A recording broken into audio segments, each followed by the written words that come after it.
দেখেন আজকে আপনাদের জন্য কি নিয়ে আসছি। চালের বস্তা। কি করব বলেন তো? যাক আমি বলে দিচ্ছি। এক্সপেরিমেন্ট করব পাঁচ নিডল দিয়ে। I have no idea will it work or not. Let's see. তো আমি একটা পার্ট কেটে নিয়ে চলে আসছি। অল্প করেই কাজ করব, যদি ঠিক মতন হয় তাহলে বড় কাজ করব। সব সেট করে নিয়ে চলে আসলাম। সুইয়ে সুতা লাগানো আর দেখালাম না, অনেকবার দেখিয়েছি। আপনারা পাঁচ নিডলের আগের ভিডিওগুলো দেখলেই পেয়ে যাবেন। সুইটা একদম হাই সাইজে রাখলাম। তো আল্লাহর নাম নিয়ে শুরু করলাম। তো প্রথমে চেষ্টা করলাম নিচে হাত না রেখে করা যায় কিনা, বাট হলো না, সুতা উঠে আসে। তো নিচে হাত রেখেই কাজটা করতে হবে। অ্যান্ড দেখেছি আমার নবটা লুজ হয়ে যাচ্ছে। তো এইটাও চেপে ধরে কাজটা করতে হচ্ছে। তো ভাবছিলাম এই কাপড়ের উপর কাজ করা হয়তো সহজ হবে, যেহেতু এটার ভিতরে ফাঁকা আছে, কিন্তু আসলে কষ্ট একই রকম হচ্ছে। তো কাজ করতে গিয়ে হয়ে গেল কাহিনী, হাত কেটে গেল, তাও আবার একবার না তিনবার।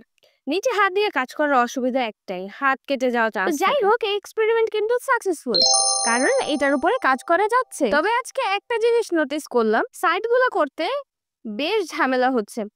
তবে ভিতরের সেলাইগুলো সহজেই হয়ে যাচ্ছে। দারাজে আরো অনেক রকমের পাঞ্চ নিডল আছে, যেগুলোর দাম 1,500-2,000 টাকা। ভেবে রাখছি 5,000 সাবস্ক্রাইবার পূরণ হলেই ওগুলো একটা অর্ডার করব। তো নতুন পাঁচ নিডলের ভিডিও দেখতে চাইলে বেশি বেশি শেয়ার করে দেন, যাতে আমার সাবস্ক্রাইবার বেড়ে যায়। তো কাজ করতে করতে মনে হলো বস্তাটা একটা ভালো অপশন হইতে পারে পাঁচ নিডলের কাজ করার জন্য। যেহেতু এই জিনিসটা আমাদের বাসায় থাকে, তাই আলাদা করে আর কেনার প্রয়োজন নাই। তো পাঁচ নিডলের কাজ করার জন্য ক্যানভাস কাপড়ের একটা ভালো অল্টারনেটিভ এটা হতেই পারে। তো আমার এতটুকু কাজ করতে কিন্তু প্রায় 2 ঘন্টা লেগে গেছে। সো যারা এটা দিয়ে প্রফেশনালি কাজ করার কথা ভাবতেছেন, ভুলে যান। এটা দিয়ে প্রফেশনাল কাজ করা আসলে খুবই কষ্টসাধ্য। তবে দাম যেহেতু তুলনামূলক কম, তাই শখ করে বা কাজ শেখার জন্য এটা কেনা যেতেই পারে। এই হলুদ সুতাটা দিয়ে কাজ করতে করতে আমার অবস্থা একদম খারাপ হয়ে গেছে। এই কাজের জন্য সুতাটাও একটা বড় ইস্যু, তাই চেষ্টা করবেন একটু ভালো মানের সুতা নেওয়ার জন্য। আমি যেহেতু একেবারে হুপের কাছাকাছি কাজ শুরু করেছি, তাই সাইডগুলো সেলাই করতে বেশ কষ্ট হচ্ছিল, তাই হুপটাকে খুলে নিলাম। তা আজকে আরেকটা জিনিস রিয়েলাইজ করলাম যে হুপ একটু বড় নিতে হবে এই কাজ করতে, যাতে হুপের সাথে কাজগুলো লেগে না যায়। হুপটা খোলার পর কাজটা আরো দ্রুত করতে পারতেছি, কিন্তু হাতে লেগে যাওয়ার চান্স আরো বেড়ে গেল। তো এই সুই দিয়ে কি কি কাজ করা যাবে বলে দিচ্ছি। এই টাইপের কোস্টার, কুশন কভার, রাগ, এরকম মোটা জিনিস আপনারা এটা দিয়ে বানাতে। চিকন সুই দিয়ে ড্রেসের ডিজাইন করা যাবে, সেটাও আমি পরবর্তীতে দেখাই দিব।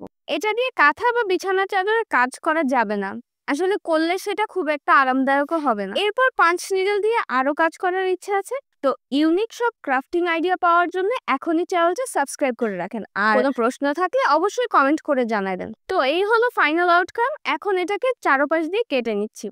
এখন এক্সট্রা কাপড় ভাঁজ করে নিব। এই কাজটা হট গ্লু দিয়ে করলে ভালো হয়, তবে যাদের কাছে হট গ্লু নেই তাদের জন্য এই B7000 গ্লুটা একটা সহজ সমাধান হতে পারে। এই গ্লু দিয়ে সবকিছু খুব সুন্দরভাবে লেগে যায়।